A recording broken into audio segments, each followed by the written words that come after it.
What's up, YouTube? Thank you so much for joining me in vlog number 2 on my channel. If you haven't seen my first vlog, go ahead and hit right here. I'll put a card up that links you to the very first video. If you've already seen that, thank you so much. Hit that like button, hit that subscribe button if you want to see any more videos in the future that come from me. In this week's vlog, what I really am doing is getting my classroom set up. For the most part, my classroom is already set up. I just have some things here and there that I want to kind of reel in and kind of get it done with. The two things I'm going to focus on in this week's vlog will be my library and a wall that I don't really know what I want to do with yet, but I have a couple of ideas, but I'm not really sure which direction I want to go into. So that's what this week's vlog is going to be all about, is just setting up for my classroom for this upcoming year.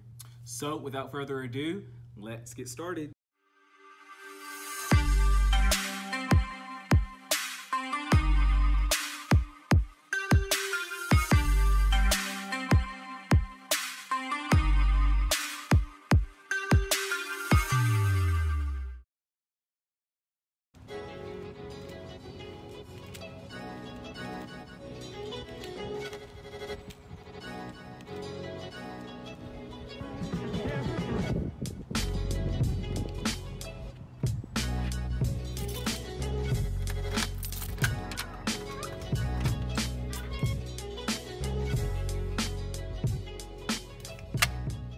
This is my classroom library, and it looks a whole lot better than it did last year.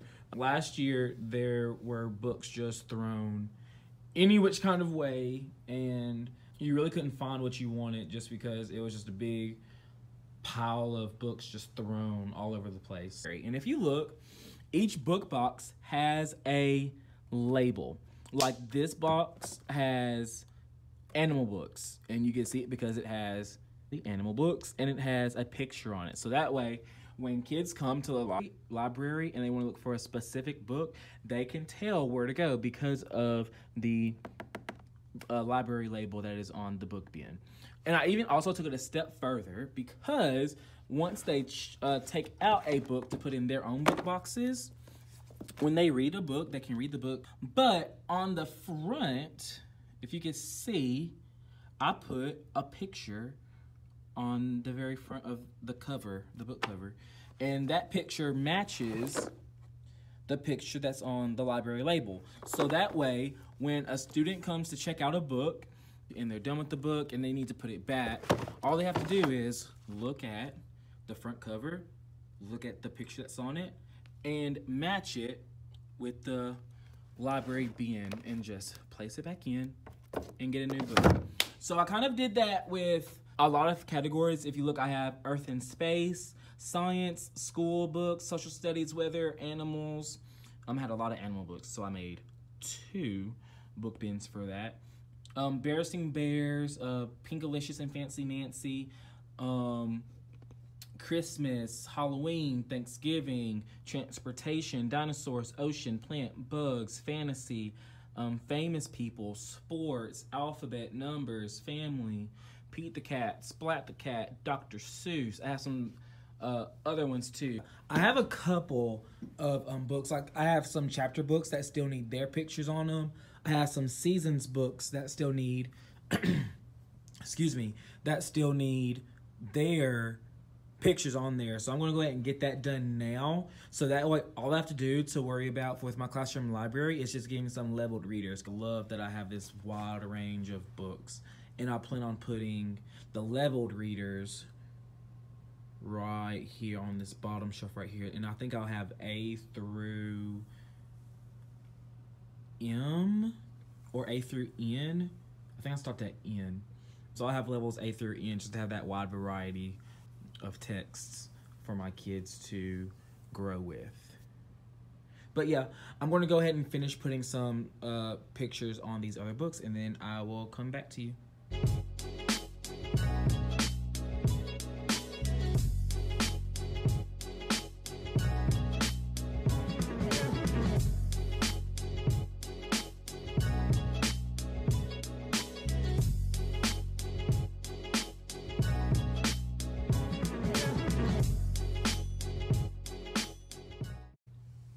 Okay, so I have all of the labels on the library bins as well as all the library books except for the leveled readers.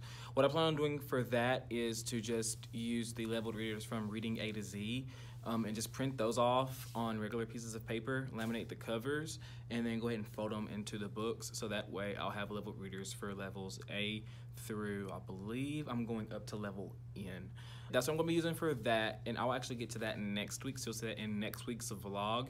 But right now I kind of want to show you guys the next task that I have, and it is a huge wall that I think I kind of know what I want to do with it, but I want to kind of get your guys' opinion on what you think. So let me show you guys that now. I wasn't sure for the longest time what to do with it. Last year, what I did with it is I did like a reference wall. So I had the map of the United States right there. I had this alphabet poster right here, and I got this numbers poster, all from the Target dollar spot. I had those three in that spot. But I think I'm going to change it, and I kind of want to do a word wall here, I think.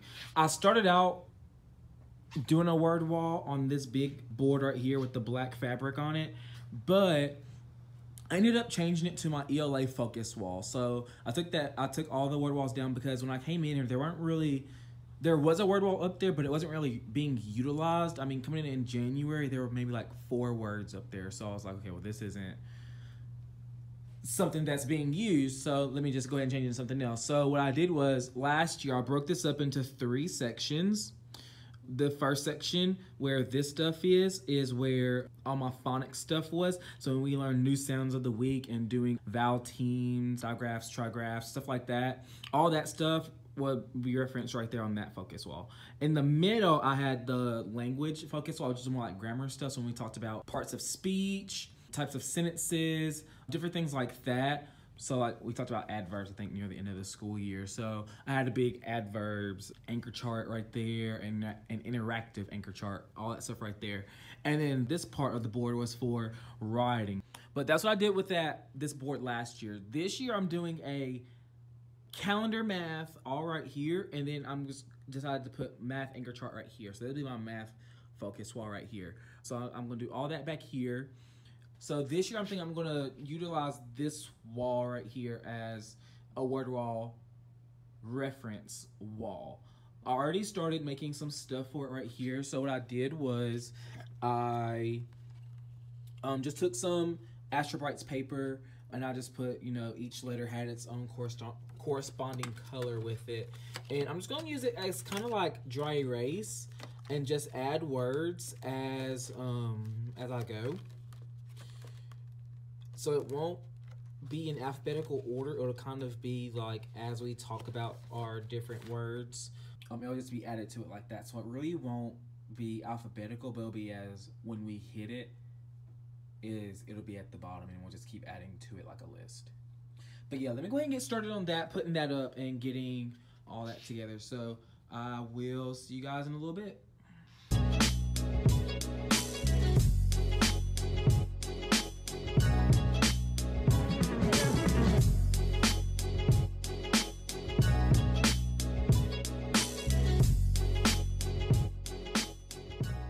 So this is what the word wall looks like so far. I don't know if I like it or not. Number one, because it's not centered. But I can move that around. But I don't know. Maybe it's because it's not centered. Maybe I just need to just move the tassel right here where the middle of the yellow and orange. If I just put it right here between the D and the E, and then move the actual word wall over, if it'll help it look better. But right now, I don't know if I like it or not. Let me fix the tassels and then fix the words up here, finish putting everything up, and then I guess I'll just decide if I like it or not.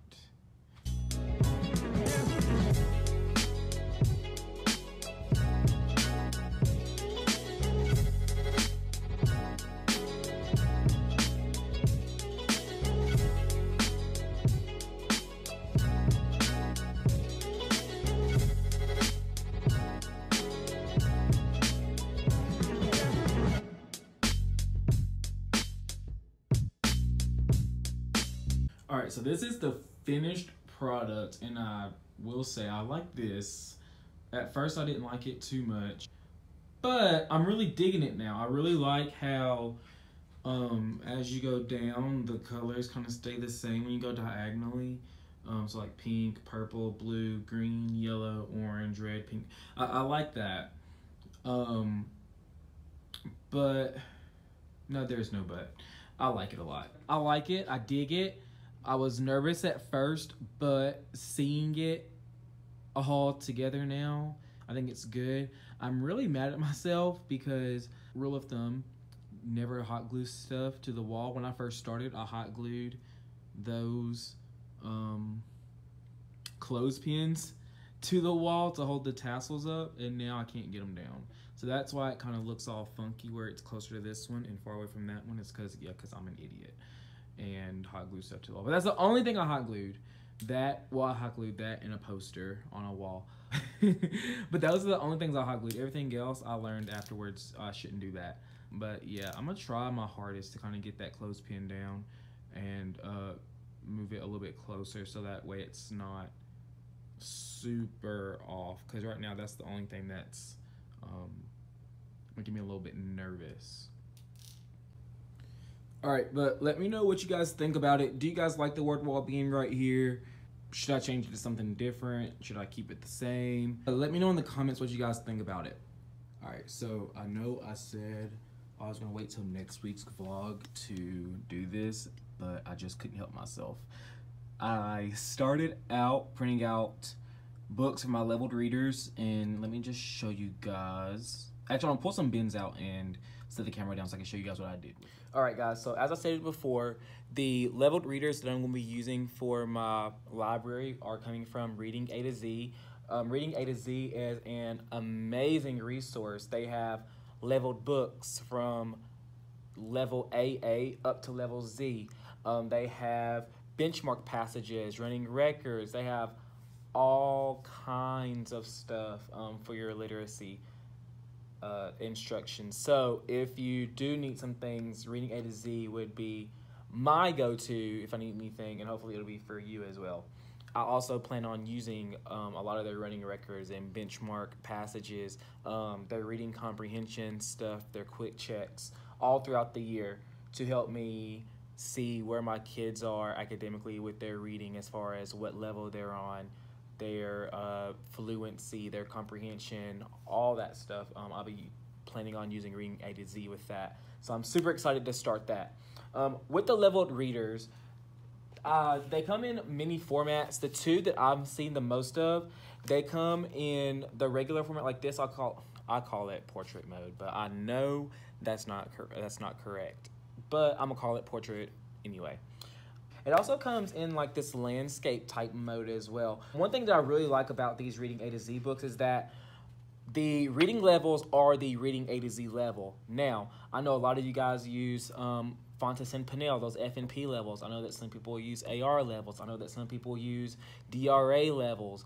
And the really good thing about Reading A to Z is that they actually have a correlation chart which shows you that a level G book in Reading A to Z is, let's say, a level G on the F&P, or it's a 660 on the Lexile scale, or it's whatever. So they have those correlation charts on the Reading A to Z website. It also has, let me find the page. It also has a smaller correlation chart inside the book. Now, the book has the most commonly used levels, but if you need another level like the AR level or the Lexile level, they have that correlation chart on their website for you to use and find out what level fits your child, which I think is an amazing resource. Just because, although F&P level or the Reading A to Z level is popular, but for those that don't use that, you have something else to fall back on. All right, so these are all of the level G readers that I printed off. Now, I have about 12 to 15 level G readers. That doesn't mean that that's all that Reading A to Z has. Reading A to Z has an abundance of level G not even just level G. They have an abundance of every level. I personally just chose to print off about 12 to 15 of them per level. And the reason why I did that is that because, as I stated before, I am going to be using those level readers as part of what my kids can put in their book bins. Now, every child in my class is going to have a book bin. That means that they're going to be able to put their books that they get from the school library in there, the books that they get from my library in there, and that includes the themed books as well as the leveled readers. Now, what I'm doing is every Friday, my librarian, whoever gets that class job, is going to be able to clean out everyone's book bins. That means they're going to take every book out of every child's book bin except for their library book and put it back into my library. And how they know my books from the school library books is that the leveled readers are always going to be mine, and if it has a sticker at the top right, that's also mine because it goes in one of my book bins. If it does not have a sticker, it's not mine, and that'll be because if it's not in my library, that means I haven't put a sticker on it yet. No books in my classroom library is without a sticker because I have to put the sticker on it before I even stick it in there. But yes, that's how we're going to differentiate my books from the library books. Now, I also wanted to show you guys how I made those books. So, like I said, I'm doing levels A through N. I'm up to level G as far as how many are done. So I have about 15 to 20 books per level right now for A through G that I've done. So what I decided to do was I decided to print off the cover pages on cardstock. I went to Walmart and bought cardstock specifically for the level readers, and I'm using cardstock to print the title pages. The rest of the pages are regular copy paper, but for the cover page, it will be cardstock.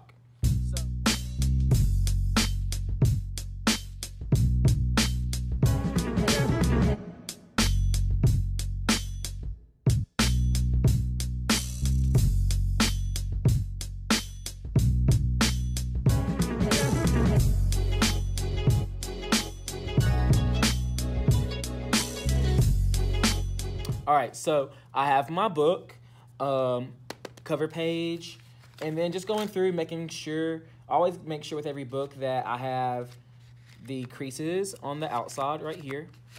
And then I'm going to flip through just to make sure that the page numbers are right. So 3, 4, 5, 6, 7, 8, 9, 10, 11, 12, 13, 14, 15, and then page 16, glossary. Awesome. So I'm going to get all of these even. And I'm going to hold it just like it's a regular book. And then I'm going to take my stapler and I'm going to make 3 staples.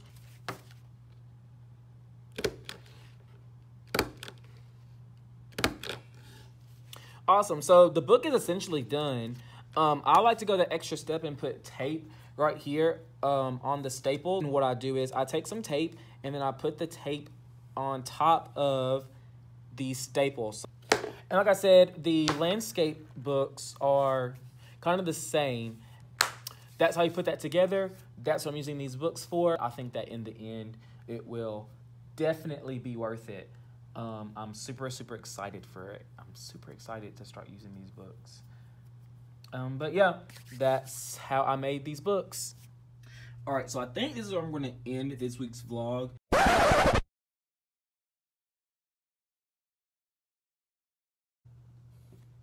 All right, guys, so I have a confession to make. The videos that you've just seen are not that recent. So the ones that you have just watched right before this one were filmed at the beginning of July. Today is July the 12th.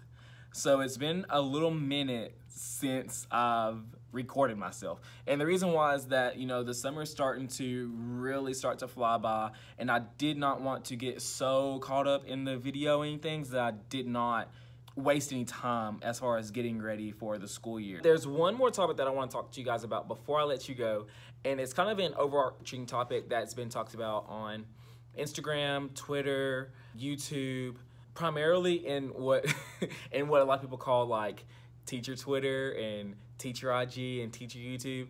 And that is just really just Pinterest-worthy classrooms. So if you're not big on following teachers on Instagram or Twitter or YouTube, over the summer, what you would usually see are a lot of teachers going to different places like Target and Walmart and just Michael's, Hobby Lobby, all that different stuff, and buying a lot of things for their classrooms. Now, that's all fine and dandy, but what a lot of people are worried about is that a lot of the things that teachers are buying and posting on all those social media sites they're not really materials for the kids. It's kind of like decor stuff that a lot of teachers strive for, because you know you really want to have that Pinterest-worthy classroom where everything looks neat and nice and all the colors match and all that stuff.